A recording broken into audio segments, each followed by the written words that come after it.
El recibo de la nómina se conforma por dos agrupamientos. Un agrupamiento que es el comprobante CFDI, que este comprobante obviamente es de los requisitos que habla el Código Fiscal de la Federación en el artículo 29A. Inclusive aquí le voy a colocar para que quede aún más claro. Estaríamos hablando del artículo 29A del Código Fiscal de la Federación y del anexo 20 de la resolución miscelánea fiscal, que es el que dice cómo se conforma esta sección.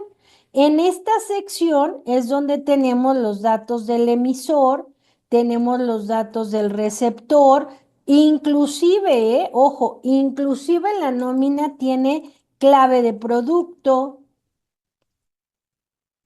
tiene objeto del impuesto, tiene método de pago, pero aquí, ojo, resulta ser que la nómina, el CF y el CFDI de traslado, bueno, no, más bien tres, la nómina, el CFDI de traslado y la recepción de pagos no llevan forma de pago, no lo lleva.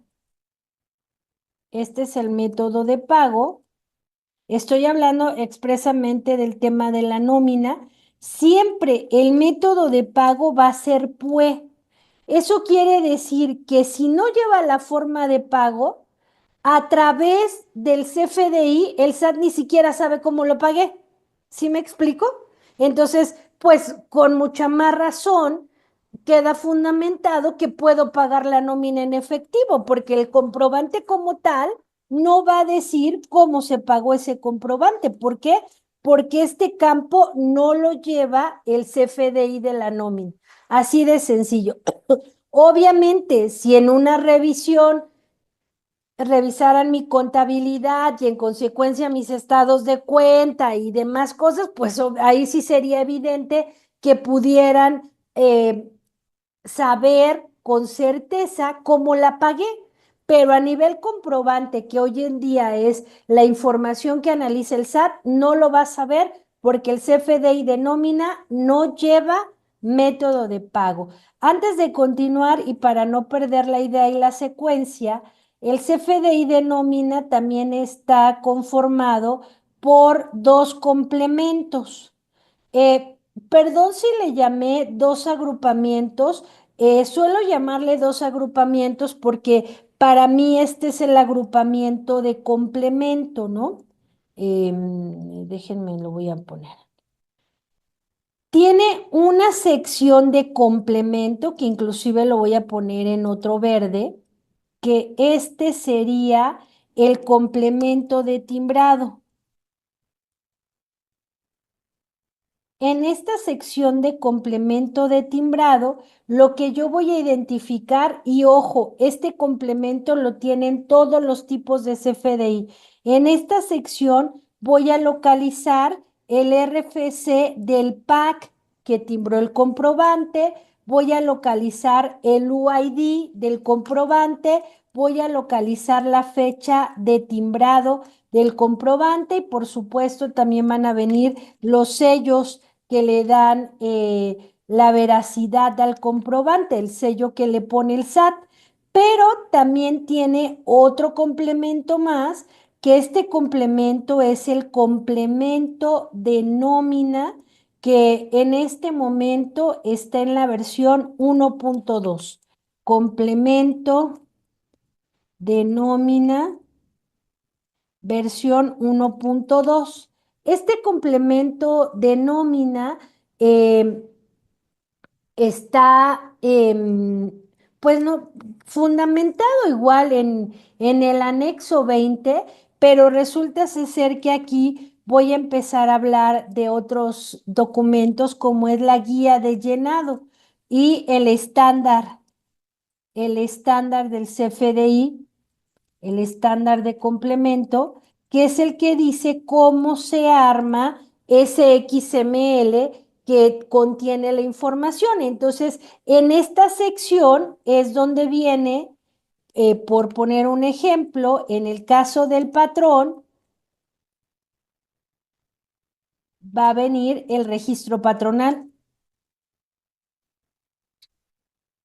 En el caso del trabajador, aquí va a venir su CURP, aquí va a venir su número de seguridad social, aquí básicamente son esos los datos importantes y es donde viene todo el detalle de las percepciones, de las deducciones o de otros pagos.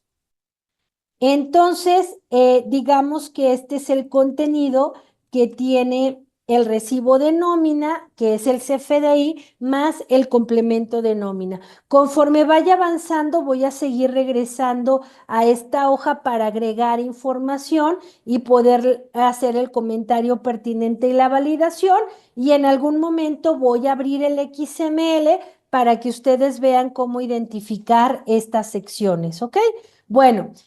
Siguiente punto para que pueda ser deducible la nómina,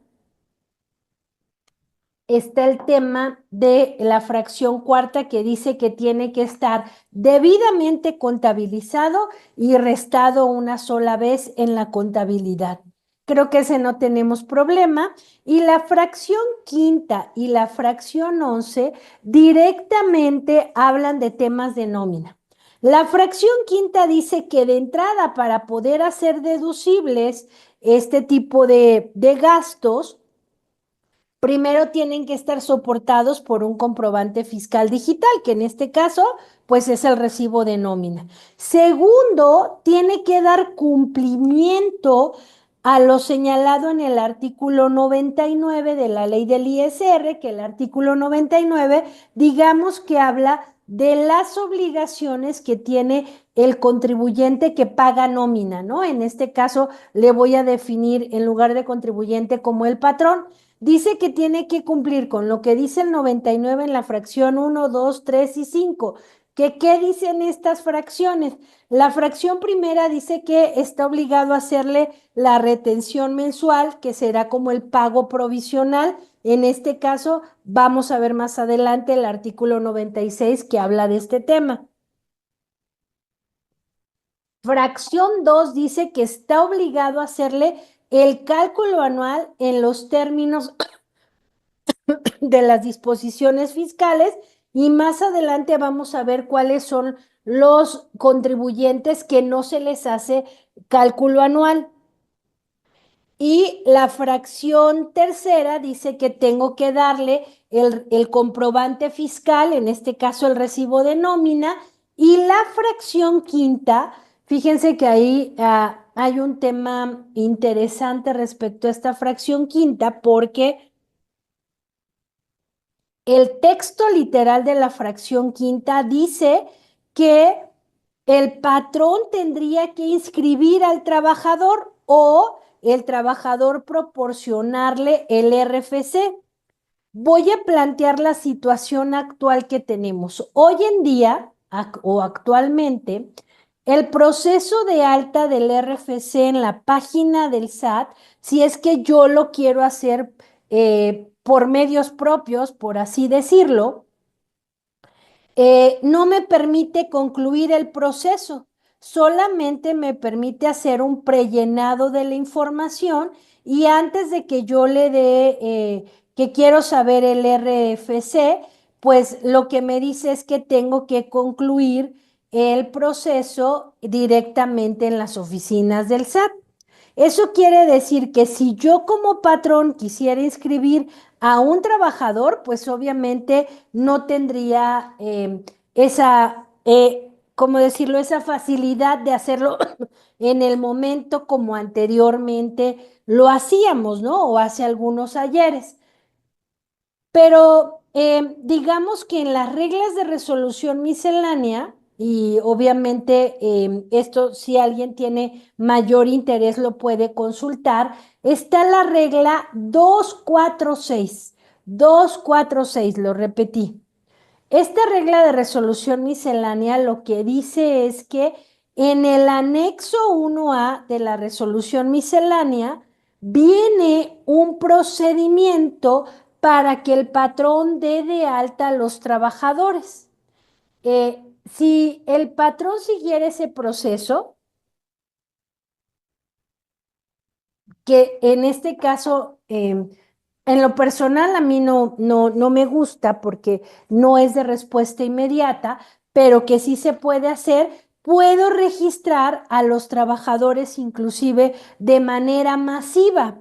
Pero si yo los doy de alta a través de este proceso del Código Fiscal de la Federación, me estoy obligando a presentar el aviso de suspensión o reanudación de actividades de los trabajadores, que en este caso sería que cuando algún trabajador renunciara o se fuese, yo tendría la obligación de presentar este otro aviso, que también el procedimiento está en el anexo 1A. Pero es bien curioso porque yo, si lo inscribo bajo ese proceso, tengo que mandar el aviso. Pero si el trabajador ya llegara con su cédula de identificación fiscal y su RFC, ya no necesito hacer estos procesos, ¿no? Entonces, pudiera darse el caso que una empresa pudiera tener un remix, de unos sí tiene que presentar el aviso y de otros no. Pero entonces, regresando a los requisitos de deducibilidad, dice el SAT que para que yo pueda deducir una nómina, tengo que dar recibo de nómina, tengo que presentar la declaración mensual, tengo que hacer cálculo anual, tengo que tener el RFC del trabajador. Siguiente requisito, y aquí me voy a permitir leerlo textualmente porque dice, así como las disposiciones que en su caso regulen el subsidio para el empleo de los trabajadores, quiere decir que obviamente tengo que dar cumplimiento a todas las disposiciones que dicte el tema de subsidio para el empleo. Y el último requisito habla de tenerlo dado de alta en el IMSS. Creo que ese no tenemos mayor problema. Esta misma fracción quinta, y obviamente como breviario lo comento, contempla que en el supuesto en el que yo tuviera contratado servicio especializado, el dichoso REPSE, para que yo pueda deducir las facturas del REPSE, ¿qué es lo que tendría que cumplir? De entrada debería de tener la autorización del REPSE de mi proveedor, los comprobantes fiscales por concepto de salario, mejor conocidos como los FDI de nómina, de los trabajadores que están participando en mi empresa. Copia del pago expedido por la institución bancaria, es decir, de la transferencia del pago de la retención de los impuestos. También debería de tener copia del pago de la cuota obrera patronal, que en este caso sería del IMSS, y tener copia del pago del Infonavit, que son las aportaciones del Infonavit, para yo, empresa, poder deducir las facturas de servicios especializados. Y para acreditar el IVA, debo de tener de estas mismas facturas, debo de tener el REPSE, debo de tener la declaración de impuesto del IVA, debo de tener el comprobante donde dice que ya pagué, que en este caso, si la factura fuera PPD, pues es muy evidente, sería la recepción de pagos, y el comprobante donde se desglosa el IVA, que en este caso pues es obviamente la factura, ¿ok? Esto solamente es en el caso que yo tuviera contratado servicios especializados. Y esta fracción 18, la verdad es que a la lectura puede ser muy confusa, por eso yo la fui desglosando en pequeños slides para analizarlo, porque dice que la fracción 18, que al realizar las operaciones correspondientes, es decir, que para que sean deducibles estos gastos, primero, a más tardar el último día del ejercicio, se tienen que reunir todos los requisitos.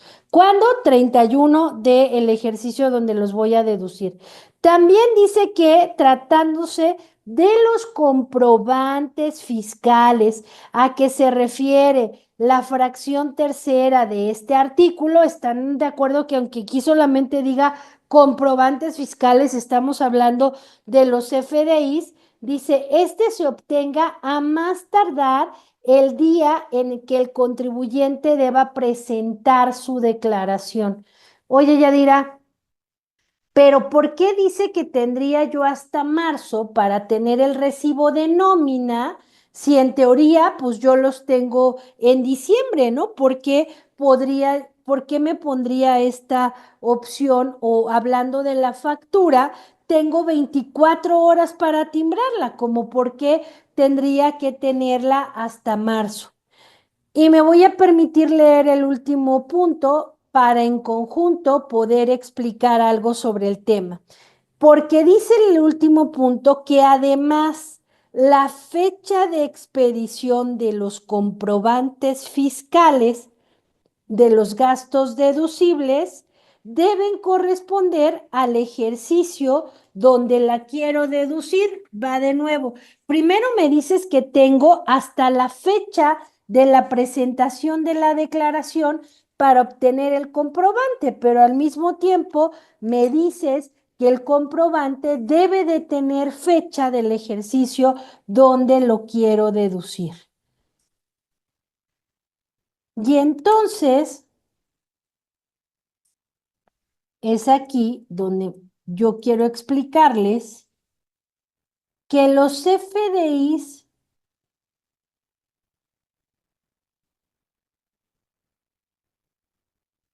tienen más de una fecha.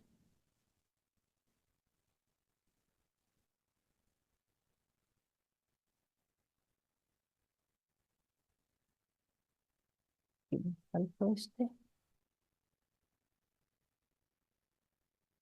Dependiendo el tipo de comprobante, van a ser las fechas que tienen.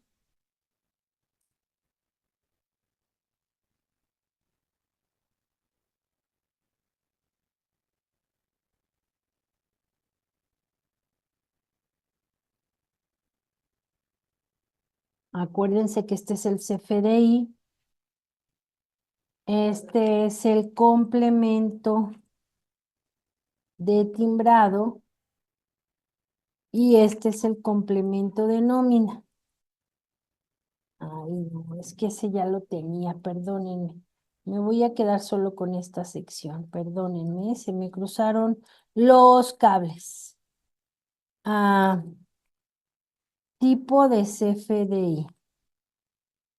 Dentro de los tipos de CFDI, yo puedo tener el de ingreso, que son las facturas, el de egresos, que son las notas de crédito, las devoluciones, las bonificaciones, el de nómina, el de recepción de pagos y el de traslado. De entrada, todos tienen algo que se llama fecha de emisión, pero también tengo la fecha de timbrado.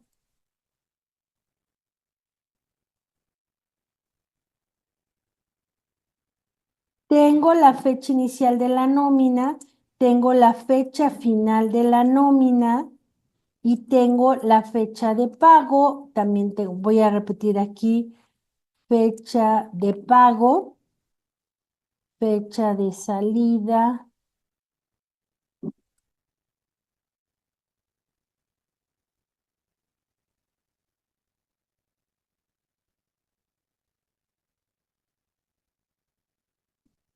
Dependiendo del tipo de CFDI van a ser las fechas que puede tener el comprobante, ¿no? Déjenme, aquí me extendí. Ajá. Y voy a quitar este color.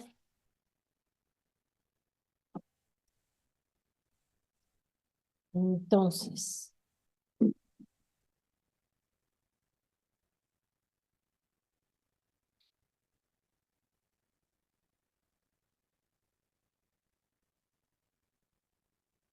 o que la canción. Control C, control V.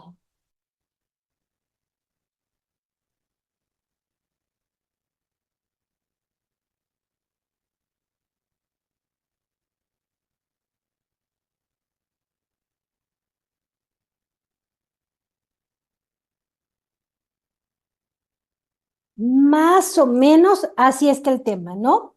En el caso de los comprobantes de ingresos y de egresos, la fecha que tiene el efecto fiscal va a ser la fecha de emisión. Y de acuerdo al artículo 39 del reglamento del Código Fiscal de la Federación, solo tengo 24 horas para emitirlo. Oye, Yadira, 24 horas para emitirlo, salvo que, por ejemplo, y aquí hay ciertas salvedades, y para eso voy a aprovechar hacerles la invitación. Todavía no tenemos fecha, pero qué bueno que aquí está Cari y Jolis, porque próximamente vamos a dar un curso que va a ser este, que va a hablar de contabilidad electrónica y CFDI, y ahí voy a hablar de todos los tipos de CFDI y de la emisión de los mismos, porque hablar de un comprobante de ingreso también puede ser una factura global que puede tener otro momento de emisión, etcétera, ¿no? En el caso de el recibo de nómina, solamente aquí quería poner el fundamento, control X. Ahorita los voy a, es que estaba leyendo una pregunta de Blanca, pero no te preocupes, ahorita los vamos a resumir para que quede más claro. En el caso de el comprobante de nómina, la fecha que tiene el efecto fiscal es la fecha de pago, pero ¿ya se dieron cuenta que el recibo de nómina tiene 5 fechas? Emisión, timbrado, inicial, final y de pago. La de pago es la que tiene el efecto fiscal de acuerdo a la regla de resolución miscelánea fiscal 2.7.5.1, que inclusive dice esta reglita, más por ahí más adelante viene, que yo tengo determinados días hábiles para timbrar la nómina después del pago, de acuerdo al número de trabajadores que tenga en mi nómina. Y aquí es donde voy a poner el ejemplo de por qué pudiera tener un recibo de nómina en otro ejercicio y seguir siendo deducible. Porque esta reglita dice que si yo tengo más de 500 trabajadores en la empresa, ¿eh? No en una sola nómina. O sea, hay empresas muy grandes que tienen nómina semanal para los obreros, quincenal para los administrativos, mensual para los directivos. Entonces, está hablando de todos en general. Si yo tengo más de 500, tengo diferentes días hábiles de acuerdo a ellos. Entonces, regresando al ejemplo, si yo tengo 500, la reglita dice que tengo 11 días hábiles para timbrar el comprobante. 11, ¿eh? 11. Y entonces aquí voy a poner el ejemplo. Tengo 500 trabajadores.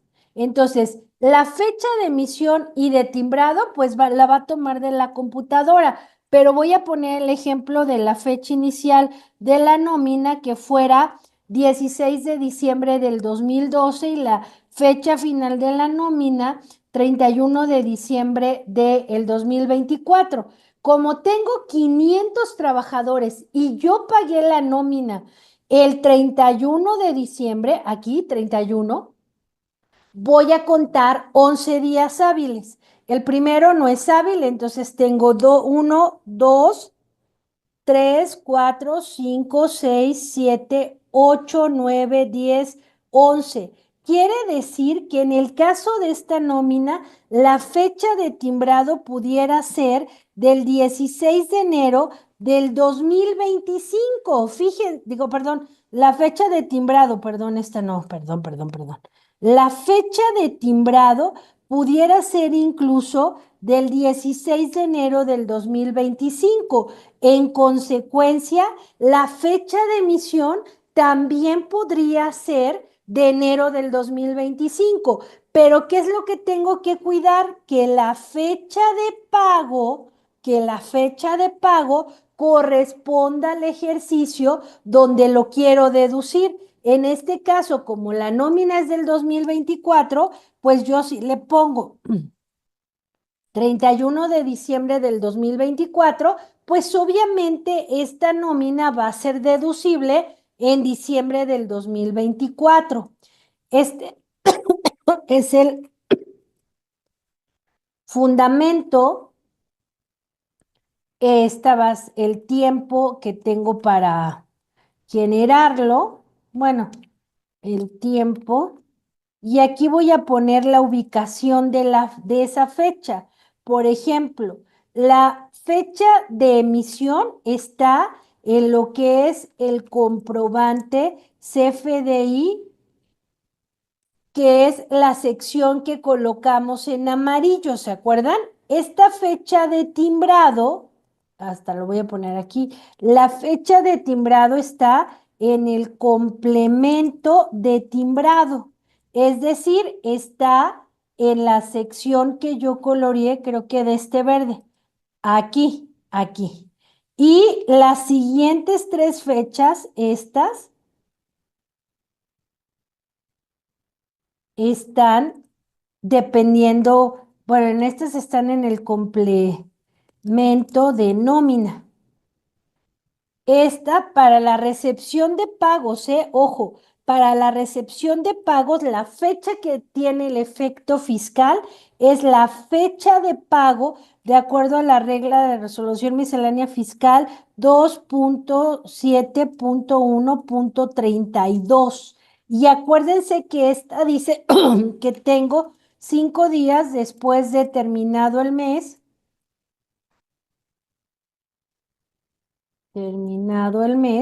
para poder generar ese comprobante. Y la ubicación es el complemento de recepción de pago. En el caso del CFDI de traslado, pues la que le da el fundamento es la regla miscelánea fiscal, que es la 2.7.7, que es todo un capítulo que habla de carta aporte, Entonces, estas fechas yo las voy a poder localizar en el complemento de carta aporte. Entonces, fíjense bien, la pregunta que voy a hacer, que es pregunta literalmente de un cliente que te llama.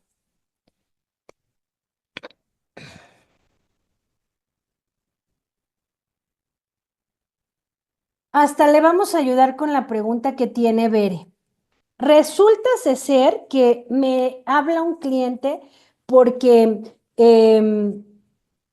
se percata que en su empresa, bueno, es una contadora que yo asesoraba en otra empresa y de repente cambia de trabajo y cuando llega a revisar la nómina de la empresa actual en la que trabaja, se percata que esta empresa da vales de despensa. Pero ¿qué creen? No los había timbrado. No los había timbrado en la nómina porque la contadora anterior pensaba que con la factura que le daba el proveedor del monedero electrónico era más que suficiente para poderlo hacer deducible. Más adelante vamos a ver cuáles son los requisitos del timbrado de los vales de despensa. Entonces ella me habla muy apurada la primera semana de enero para decirme, oye, Yadira, me acabo de dar cuenta que tienen todo el año sin timbrar los vales de despensa. Los puedo timbrar ahorita en enero para que sigan siendo deducibles. En la fracción 18 dice que tengo hasta la fecha de la presentación de la declaración para obtener el comprobante. Y el último punto que yo les leí dice que la fecha de expedición del comprobante tiene que corresponder al ejercicio donde lo quiero deducir. Pregunta. Eso quiere decir que en enero pudiera hacer nóminas especiales, una en enero, una en febrero, una en marzo, una por mes, dejando la fecha de pago de enero, febrero, marzo, sucesivamente del 2024, timbrarlos ahorita y entonces los vales de despensa sí serían deducibles. ¿Ustedes qué dicen? ¿Sí o no?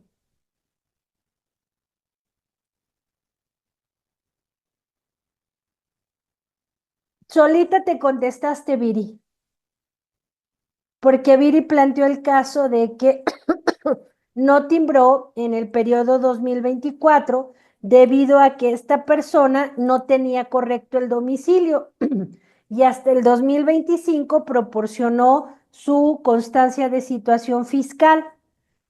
¿Qué es lo que tendríamos que cuidar en este caso de, de los vales de despensa, ¿no? O sea, lo que yo tendría que cuidar es que la fecha de pago de estos timbres que voy a tener hasta el 2025 correspondieran a 2024. De ahí que la regla 2756 tiene toda la razón en decir que si yo tuve omisiones o errores en la nómina, tengo hasta el 28 de febrero del siguiente año